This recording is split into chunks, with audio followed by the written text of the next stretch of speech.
it's exactly 9 o'clock here in the studios of 102.7 FM. I know some of you are like, yeah, but Lady Grace, you usually start at 5 minutes or 6 minutes past the hour. Well, I'm at that point. I'm going to start at 9 o'clock this morning in the Breakfast Lounge. I have some dynamic people here in the studio this morning. As you know, Postulation Day is coming up on the 9th. That's not the 9th, on the 21st. Right, the 21st, which is next Thursday. So I have a lot of candidates out there who would like to, use this opportunity on the Breakfast Lounge to let their voices be heard. And we've got the veterans, so to speak, and we've got the newcomers. Mainly when we talk newcomers, we're talking millennials here because we have a lot of young people, millennials who want their voices heard. And what they're doing, they're getting on the slate. They're putting their names up there out on the ballot, out on the slate because they want to have a voice. They want to be part of the rebuilding and, of course, the future of St. Maarten because, in other words, they are the future of this country. So, without any doubt, and of course, without any, instead of me dragging on all morning, I could be talking about this all morning, but nevertheless, so let me introduce my guests here this morning. They are members of the Party for Progress. Happy to have them here for the very first time, and I hope it won't be the last time either. I have the leader of the party, Miss Melissa Gumbs, along with a member also of the party, Patrice Gumbs Jr. Let me say hi, good morning, and welcome to both of you. Thank you. Morning, thank you. Morning, and thank you so much for coming in. And are you guys nervous? No, right? No. Okay. All right. Here we go. Let's talk politics this morning. Of course, that's the reason why you are here. But first and foremost, I want to know about the Party for Progress and how did this whole thing come about? I know you had a launch a few months ago. You launched the party. Yes. And for persons who were probably there and probably read about it in the paper, but now that you're here for the very first time, the mic is yours. Tell us how this idea came about because you, Melissa, are no stranger to politics. You grew up in a household of politics. Yes. Daughter of former Prime Minister Maarten Gumbs, member of the Executive Council of St. Maarten, of course. So you've been there. Yeah. So you're just kind of like taking a chapter out of Daddy's book now. And I want to know what role he played in all of this too. So go ahead. I think it'll be very fascinating for people to know that he didn't really play much of a role. He actually spent the last 4 or 5 years trying to talk me out of it. Oh, really? Wow. Yeah, which I think shocks a couple of people, but yeah, it has been a discussion that I've been having with Charlotte Pompier, and Cyril Fennings. This started in the Netherlands. We began speaking to each other through the different organizations that we were involved in and decided, when we move back home, we would like to enter the arena because we saw, where things were heading and we ourselves had a vision for the country that, included everyone. So we decided that, yes, we're going to postulate. And then it became, or do we going to run with the existing list? And we weighed that idea back and forth for a couple years, bringing on Patrice in the process and Marvia Cooks as well. And then I said, I think we need to do this thing on our own. We need to start something fresh because we wanted to start a party that didn't just focus on elections. It really started with, going into the communities and building community engagement, from our end, but also from the community's end. Right. We all have to move the country forward together. I think that message gets kind of lost sometimes, but that's been our primary focus. And so this has been a discussion since 2012. And every year we decided, this is going to be the year that we start. It kind of got overshadowed by an election or, government falling. And we didn't want that stigma of, they now start because there's an election.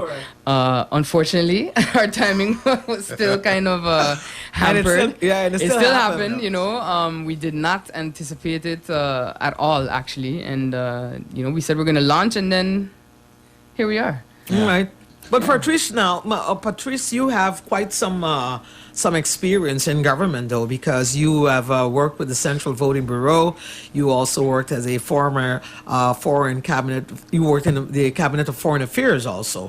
So you know the ins and outs, basically, of government. So this should be easy, walk through the park for you, so to speak. I mean, I think it's advantageous to have worked in the Department of Foreign Affairs. I'm still there.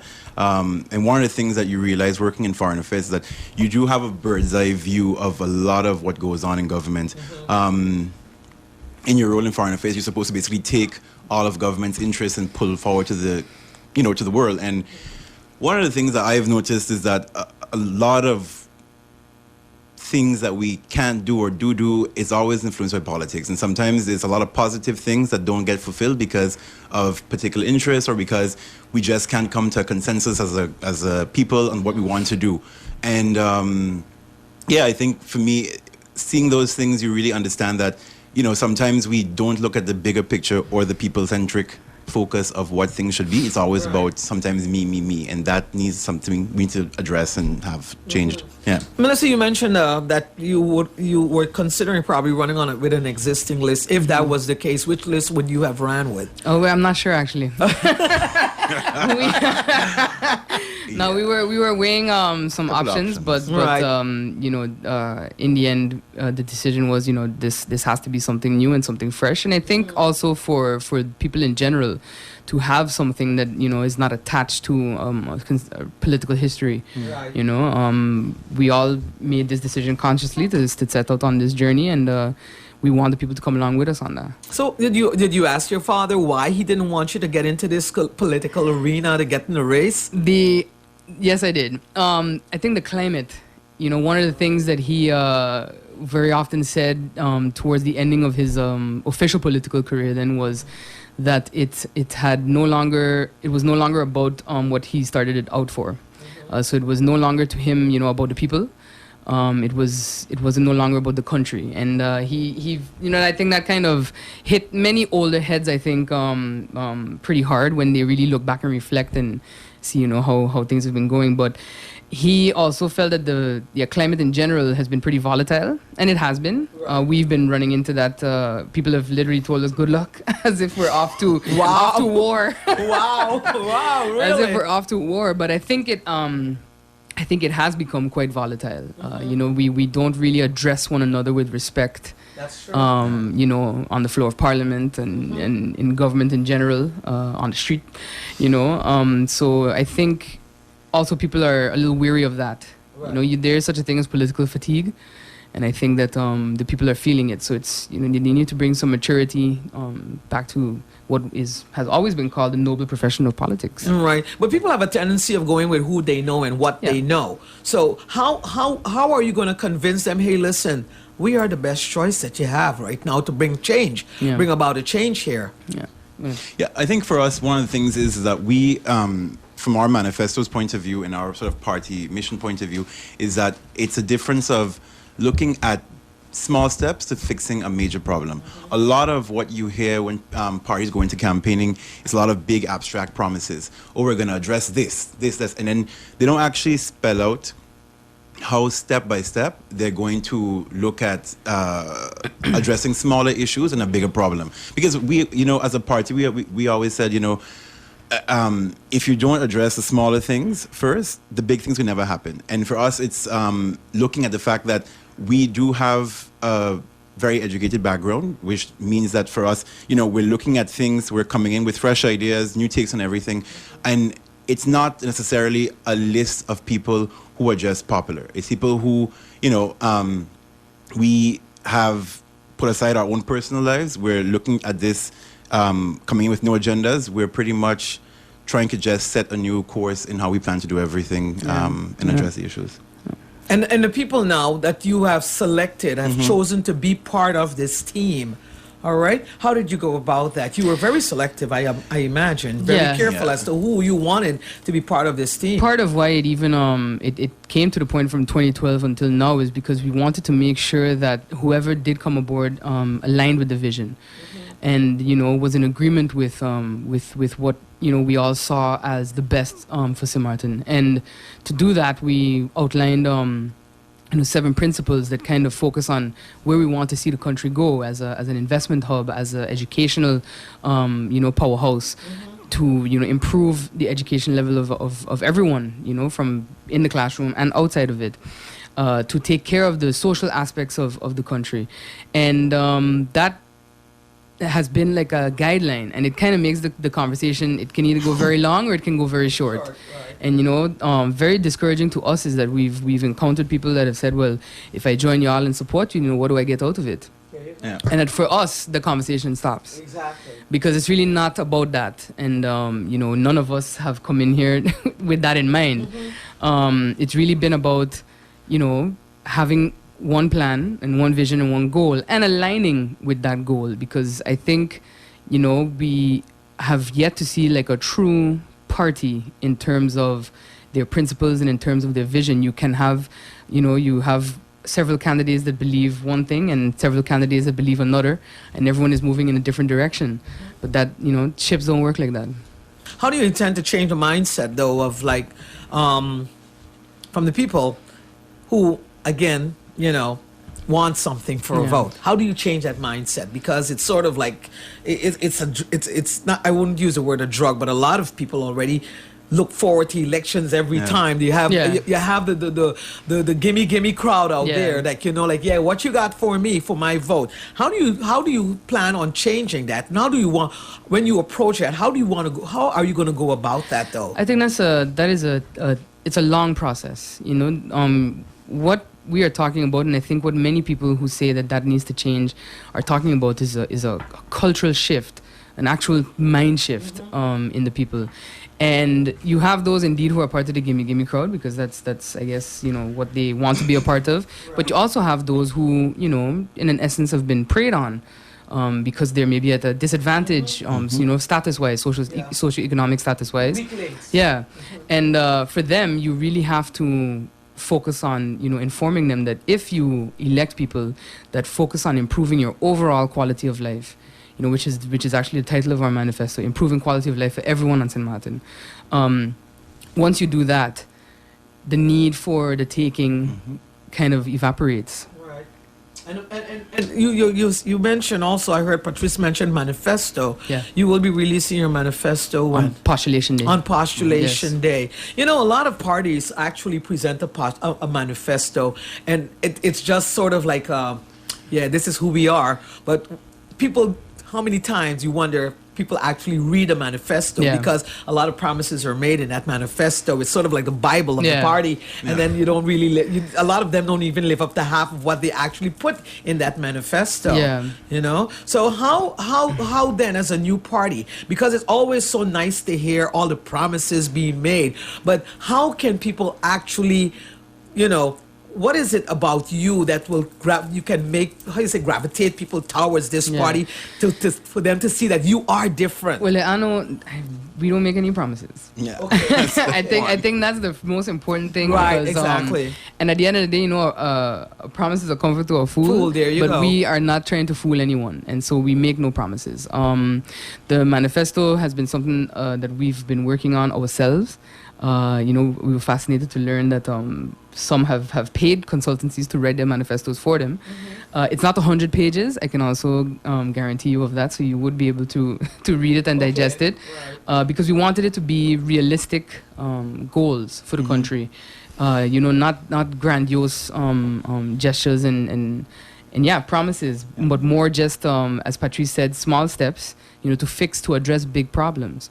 Because kind of look at it as, when you got your wires tangled up, you have to find out one common wire and thread it through and take your time, and then the whole knot kind of unravels. Yeah. Yeah, 'cause I think overall, too, just like what you said, a lot of what manifestos have become are not necessarily anything workable. It's just a big wish list. It's a wish list of everything that people can throw into the air, into the writer's ear, and it just gets put in. For us, we focused on just a very few principles and looking at small steps, like I said earlier, on how we can address bigger issues. Because in the end of the day, our whole thing is that if you address small steps, the whole gets better. Right. And that's the thing that we're focusing on as a party. What are some of the major issues about St. Maarten right now? Because, you're coming into this race and you're going up against some really, really big guns, so to speak. And the thing is, and it's not to scare you, of course, because you have issues that how are you going to tackle the situation when people ask you questions? I don't have a roof. You don't fix it, or you got to fix the airport, because that's going to happen. That's going to happen. How prepared are you for this, for this confrontation, so to speak? Yeah. I think one of the things that we've been telling people is that, it's hard as a government to address the needs of every individual. And it's very important that government then realizes what its role is in society, it's not to address and fix everybody's individual problem. It's to facilitate and make policies that then roll out and can address everyone's concerns. Yeah. Because, for example, we've become the type of government here where, because it's election time, we start fixing roads. We start giving people money to buy zinc. We start making sure that everybody has current on because, election time is coming around. We get traffic lights. In the end of the day, the whole issue is we're looking at it from a point of view as, listen, we know you have individual problems, but give us the opportunity and the policy we put in place that you wouldn't even have to worry about rules, because we're going to set up policies where sort of every time comes, there's going to be a structure that, okay, it's time to fix the road. Okay, let's address this. It's not going to be ad hoc responses to problems anymore. And that's one of the things that we're aiming and striving for in St. Maarten. And tell us a little bit more about your party platform, too. Let's find out what the Party for Progress is all about, because we're talking about progress. Progress meaning we're moving forward, right? So tell us a little bit more about your platform. One of our top priorities is education. I think that is an area that needs to be addressed, from the fact that we do not really have a fully functional library to the national literacy rate being at where it is. Many of us are in the private sector, and we encounter the difficulties of having an education system that is struggling, where you have men and women, young adults, that struggle to write resumes and write cover letters, that are coherent. And it's a well-informed and well-educated population is the backbone of a country. You cannot actually move anything forward until you look at that. So education is definitely a top priority. Secondary to that is addressing some of the social issues that have, permeated the country, from, minimum wage to our complicated tax system.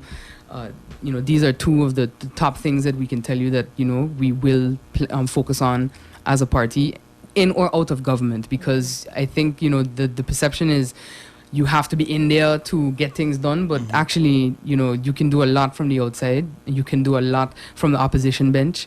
It's more about making people aware that, things are not as they should be. Exactly. Right. Yeah. The social issues, one of the things that we are faced with is poverty. Yeah. High prices, of course, here. How do you intend to tackle that now? Because there is no real price control on the island, and you hear about, for example, the poverty platform. You constantly hear about a lot of people talking about, that they can't meet, they can't make ends meet. So how do you all plan on tackling that situation too? I think that's actually one of the principles in our manifesto, is looking at addressing the economy, and that's a holistic project, because I think, a lot of times you hear a lot of people promise those changes. Realistically speaking, if you look at our cost of living in St. Maarten, and we have the highest cost of living in the kingdom, but we have the lowest minimum wage. How can we bridge that gap? The easiest thing would be, okay, let's raise minimum wage. That's a long and very arduous process. As a party, what we're looking at is several different aspects. We're going to be looking at things like tax reform. We're going to be looking at things like consumer protection. We don't have a consumer protection authority. A lot of times you hear discussions coming from the private sector. Okay, we can't raise minimum wage because X, Y, Z, and we can't increase taxes because it's going to cut shares. I think a lot of what it has to boil down to is basically a conversation between government and private sector as to what can be done. A lot of times, how can we look at ways to address creating a living wage, for example? Yes. Everyone keeps talking about a minimum wage. St. Maarten is a living wage. Recently, a study came out that in Curacao, the average single household needs about 2,300, I think 50 guilders to survive in Curacao. Right. Curacao is usually 3 times cheaper than St. Maarten. So we're not going to move from a minimum wage of 1,000 to 6,000 guilders within the space of 4 years. But for PFP, we're going to look at trying to start the steps toward getting towards that. That includes things like addressing our tax system, making it more interesting for companies to be compliant, looking at how we can then take that money back and give it into incremental uses of increasing minimum wage, into living wage. Civil servants, for example, haven't gotten cost of living adjustments since 2013.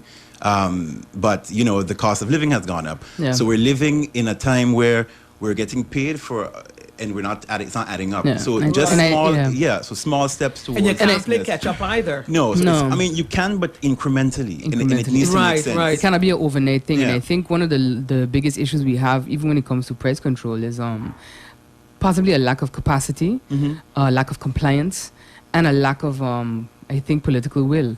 Because, you know, you hear the rumors out there that, you know, they don't touch this particular one or that particular one Right, because of exactly. whatever. I've heard it too. But, you know, that is not how you move things forward. So between you know, improving compliance and improving capacity of the different departments that are responsible for making sure that the checks and balances, you know, actually are checked and balanced. Yeah. You know, you already take a major step, but a small step, to fixing the overall issue. As a young team, of course, like you said, a lot of things already set in place Yes. because of, you know, people in the past who actually sort of like, you know, got, what did they got, 10-year tax holiday or whatever it is. Now, it's going to be quite tough for you guys to get into this arena and try to change a lot of things. That's going to be a tough one for you. I mean, let's take, for example, the airport. Look at the situation we're in right now with the airport. Do you think that we took the right decision, that government took the right decision when it came to rebuilding St. Maarten, when we decided to take on the funds from the Dutch government that had to actually filter through Yeah. the, you know, through the World Bank? You know, Who wants to, Take it, who wants to rock, go paper, first? scissors, Yeah. Who wants to I go mean, first? I can do it from a global point of view. Right. I think, you know, I think overall what's happened with our recovery, it's a lot of politics in our recovery. That's the point of departure. The issue with choosing the World Bank as the mechanism is that the World Bank is not a mechanism for immediate recovery. The World Bank average for projects is 2 years. The fact that we've even gotten this far in the 2.5 years, roughly 2 years since Irma, it's still a lot. A lot of people don't realize that we have gotten a lot of liquidity support and small projects out of the World Bank. But in terms of, and that was a push basically from lobbying. It's not a standard thing that the World Bank does these things in 2 years. Yeah. The issue has now become, okay, other people talk about, oh yeah, we can find money elsewhere. And part of what the education process is for us is telling people, no, St. Maarten as a non-independent country cannot go like Dominica or Dominica or St. Kitts and go and get money thrown at them from other countries. Right. Because when other countries look at us, they look at us as being a rich Dutch country. So whatever money we can get through the process selected, you know, it's very limited what we can get. So the fact of the matter is the World Bank money, the money that the Netherlands gave through the World Bank was the only money. The mechanism that was used to disperse the money was Yes. possibly not the right choice. Not the right choice. No, Yeah. because, you know, and that's, I actually said that when the World Bank was selected, is that it's not an emergency recovery organization. Right. You know, when you look at the World Bank's activities in other countries within the region, within Africa, you know, Asia, it's really long-term, but still beneficial projects. Yeah. You know, a lot of housing projects, you know, healthcare development projects. Those are the things that they focus on, but those are not things that happen overnight. And we needed immediate, you know, Right, recovery right. and immediate. Still need it. tomorrow. We needed a Still roof need to it. be, you know, Yeah. today for tomorrow, but and still needed, like you said. So I think the biggest issue that we have is indeed the mechanism selected was not the right tool. There are trust issues in government. Trust issues meaning that amongst candidates, that people that you actually select or elected to be part of your team, and which we've seen, which led us to where we're going now, again in January 2020, that we have trust issues. I mean, how careful are you when it comes to selecting the people on your team?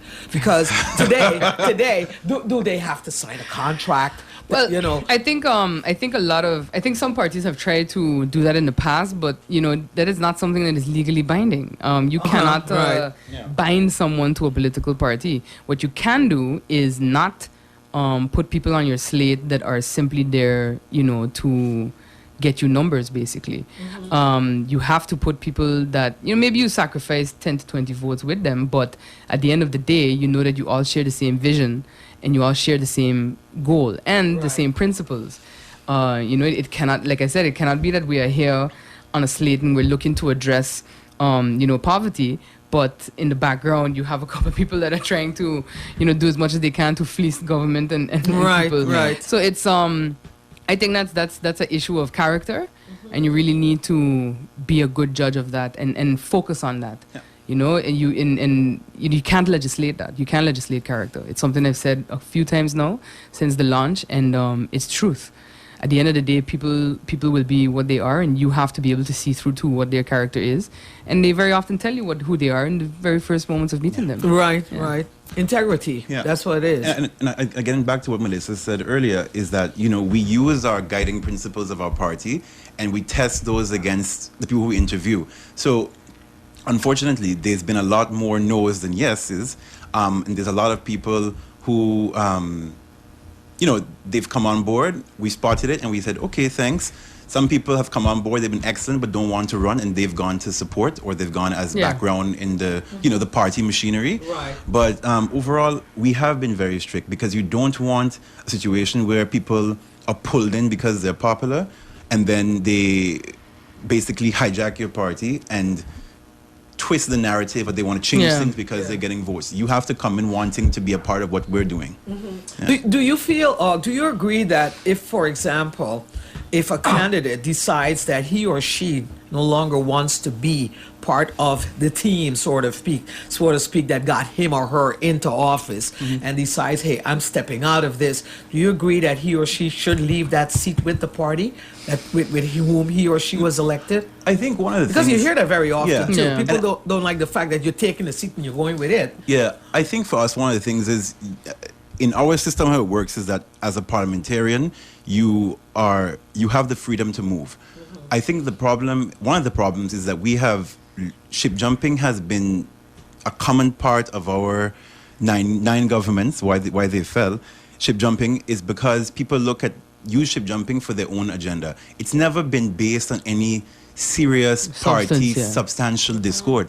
It's just, whatever it is, and they pick up and they leave. For us as a party, ship jumping is not a bad thing, because ship jumping is a tool that you use to enforce that, I'm not in a line. People have elected me, and as a parliamentarian, legally on a system, you have that freedom to move. Yeah. One of the things that we're talking about as a party, actually, is looking at addressing the use of dissolution of parliament. Because at the end of the day, parliament is supposed to be dissolved, is designed to be dissolved if you can't form a new majority.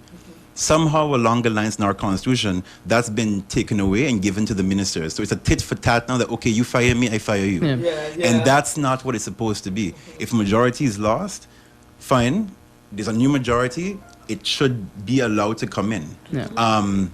Back in these days, the governor is the one who had that power to dissolve parliament, only when there was no majority. And we're looking at ways now of how we can sort of address that using that mechanism. Because the issue is the calling of election is what destabilizes the country. And when it comes to leaving a party, like Patrice said, it really has to be based on something of substance. And an example that I've used is, imagine we're all three on a party, we're in government, I'm party leader, Patrice is, and we decide that we want to adjust, an age of consent, let's say, and drop it down to 12 years old. You should have the absolute right to disagree with us, and I think that also the conversation internally has to be had where you are able to say, I don't really agree with this, and this is not what I joined this organization for, and this is not how we are supposed to move forward. And you try to resolve it internally, because I think that also is lacking. There's no real conversation. A lot of these drops have come as a surprise, I think, to the people sitting in the seats. So you should have the right to say, I'm going to move because this is not what I agree with. And if we can't solve it internally, you say that then on publicly, and you go independent, or you form a new majority, and that's your absolute democratic right. But again, it has to be something based on substance. It can't just be vague statements, written in a motion or uttered through a mic of, you got to stand on your own, and it's been a lot of vagaries that have been given as reasons for why we're doing this. But something like that, something, that this is really not in the best interest of the people, definitely. Who is the Party for Progress target group? Who are you targeting for this election?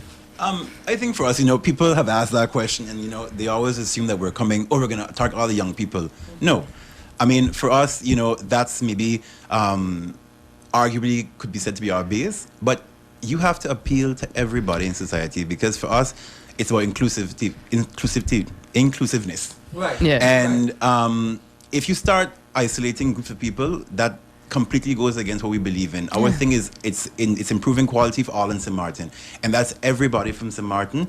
And for us as a party, that means basically anybody who lives here and calls here home is a St. Maartener. Okay. Has it been easy, though, as a new party, convincing people? I mean, family and friends would be easy, but for the persons who are not easy, not even them, no? Not even them. Oh my gosh. No, but how difficult? Let me just rephrase the question here. How difficult has it been? Because you're hearing it a whole lot from people out there that don't want to really have. They're like, I don't want to talk politics. I don't want to hear about elections. How are you convincing them? Actually, I mean, what is it that you're doing? I think one of the things that I said in my opening remarks at our launch was, we need to begin having conversations in the community, conversations about, where our society is heading, and difficult conversations. And it's not about convincing anyone. It's just, kind of showing them that there is a different way. We're not trying to, I think, beat anybody's door down, because I think people are tired of that. And they're tired of, like you said, promises. But if you can have a conversation where you just kind of outline, what we're about, which is what we've usually been doing, outline what we think, how we think things should be on St. Maarten for the different groups, we leave it up to the individual. And I think the response we've been getting has been very positive on that front, because people are, kind of exhausted with how, things have been going so far, and the loud promises and shouts and everything. It's not something that we really subscribe to. It's more about, really tell us what your issues are. Last week we were in St. Peter's at a community center, and there were some individuals around that we did not actually come to the event, but they were outside listening, and we spoke to them beforehand, and it was a very good conversation, because this is a group that is only targeted during election time, and some of the issues that they've been having shouldn't exist. And we spoke to them, we told them what we were about, we gave them some information, and they walked away, and it was positive. And then they hit us up again on WhatsApp just to have that continue that conversation. And that is really what's important, and that is actually why we started up. It wasn't necessarily for an election, it was to start having those discussions. Right. And what are some of their main grievances, though? I think one of the things, tackling, going back to what Melissa said, is that a lot of groups are only approached during election. So it was, in St. Peter's, for example, what we encountered was a lot of the young boys on the block. Right. And, they realize how they're being used whenever it's election time. Promises are made, they come in, big show, it's an engagement, everyone wants to help now. They get in, and then they don't see them again until the next 18-month cycle for election that St. Maarten is known for. Right. Jobs. Some people literally want to work, and there is no jobs available, there's no programs being created, there's no incentive after, because you're getting paid a certain salary, but you have to work these hours, and there's no sense that there's hope overall. Right. People, I think a lot of the groups that we've been hearing, especially young people, is that, politicians are just here in elections and then we don't see them again. And it's really the fact that some people just really want to be heard. And that's one of the biggest things that have come back from our engagement conversations, is that please don't come here now. Let us trust you or give you a chance, and then you just abandon us until the next election. Yeah, and then you just come and then get my vote, and then I don't see you again. And one of the things we've been telling a lot of people is that, we understand that there's a lack of engagement between government and people, but people themselves have to keep their government accountable. Yeah. Because the government you have is a reflection of your people. So if you're seeing these things, you have to look at it and say, no, then there's something wrong with how we as a people are or how we're voting, and we need to address those things. So hold your government accountable is one of the things that we've been stressing as well. Exactly. Now, you mentioned something very important here, that even if you don't get into office, like get into Parliament with the next election, how do you plan to continue working outside of Parliament for the people? We had already had in mind most of these meetings actually that we've been hosting are interest meetings, meet and greets, but they were already planned before we had even actually launched. And it was again the focus of establishing those lines of communications with the different communities, because what concerns people in Dutch Quarter may not concern people in St. Peter's, and vice versa. So that is that's still the mission. Elected or not, we will still continue to go into the communities and engage with the people on that level. We also have our recycling initiative to build up community recycling, and that's TURF, the United Recycling Front. Yeah. And it basically is to improve district pride and to start the cleaning process from within your neighborhood, because, no disrespect to any of the initiatives that clean the beaches and such, but if you can't keep your community clean, you cannot keep a beach clean. And that's really where we know the whole push behind that. So we started off in Cahill. We made some recommendations as well. And this weekend we're in St. Peter's. Sorry. Okay. We're in St. Peter's as well for a community cleanup. Focusing there on the areas, the public areas, the basketball court nearby the community center, and through the streets. Because you have to, one of the things that we envision for St. Maarten is that the people, work in partnership with government. And that is where it really has to start. Like Patrice said, government is, world over, is a facilitator. And that's not to say that they don't actually, do things or besides that, but you have to walk hand in hand with the people and, show them that this is what we're about, so this is what you should also be about. And just bring them forward in that regard. Are you presenting a full slate for the upcoming election? Yeah, we're working on it.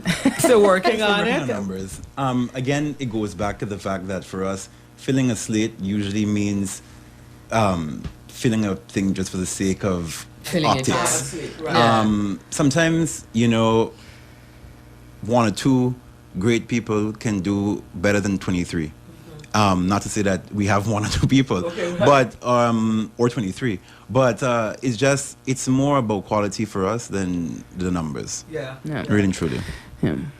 What about the meet and greets that you're going to be having? How is that coming along? Do you all have a headquarters already established where people can come? We're finalizing that. Yeah, we're finalizing that too. We've had meet and greets starting since the 1st of November. Okay. On what we call the Path to Postulation Tour. Path to Postulation Tour. My gosh, who's the one who's choosing all of these names? We have a couple of marketeers. We have a few marketeers on board. Within our group. So actually, that started off in the 1st of November, like I said, in Soccer Garden. Last week we were in St. Peter's, which was a great meeting. We got some fantastic questions from the crowd, and also, like Patrice said, some constructive criticism. Tomorrow night we're in Dutch Quarter at the community center, from 7 p.m. To 9 p.m. And we finalize the whole tour next week, Wednesday, at Captain D's Rib Shack in Simpson Bay. Yeah. Okay. And the reason why we've posted up at businesses and invited, last week we had Yum Yum Catering, which was delicious, selling snacks and drinks. The reason why we did that is, one of the areas we want to focus on is, of course, our private sector and our small businesses. So we wanted to give caterers and businesses, that push of people towards them. Because, you see very often the usual way is to, give out food, etc. And last year, I myself was fascinated to see them handing out food, but there's restaurants right there. So, for us, it's really about we just want the space, and, we just want the people to come out, support a local business, and, hear what we have to say and just meet us and learn more about how they can get involved. How does all of this play out in the court of public opinion, though, what you're doing here? How does the whole thing play out? I think overall, a lot of the feedback we have had is positive. Okay. But just like you expressed earlier this morning, they were like, you're going up against some serious guns in and a culture that has existed on what it means to be a politician for about 60 years. And, you know, one of our approaches is basically, like Melissa said, strengthening and empowering small business. That's something that even in the campaign season is not a thing. People come to campaigns to get chicken leg and Johnny cake and to get shirts And a and beer caps. and a t-shirt. Exactly. Right. It becomes a party. And really and truly, when you ask somebody, what did you learn after the rally? Yeah, they say, so-and-so do this. Okay. But what is this party going to do? A whole lot of And shouting it's and the whole screaming. thing. So that's one of the things why we're working on a whole small approach of the meet and greets, and that has come off very positively within the community. Have you been utilizing social media a lot too? Yeah, we have. We have bigger plans for our Facebook page as well. Right now, you want to do things correctly, so the focus has largely been on just meeting these communities now, Right. and then postulation day. Yeah. Okay. What about the color of the party? What color did you guys choose a color already? We do have a color we use unofficially, because the way how the electoral law is written out is that you actually have to pick a color and then have it assigned to you once picking the color. I think it's 4 days after postulation day. Yeah. So we have been using a certain color, if anyone has noticed, in all our ads and pamphlets. But that color is only officially assigned a couple of days after postulation day. Oh, okay. Yeah. All right.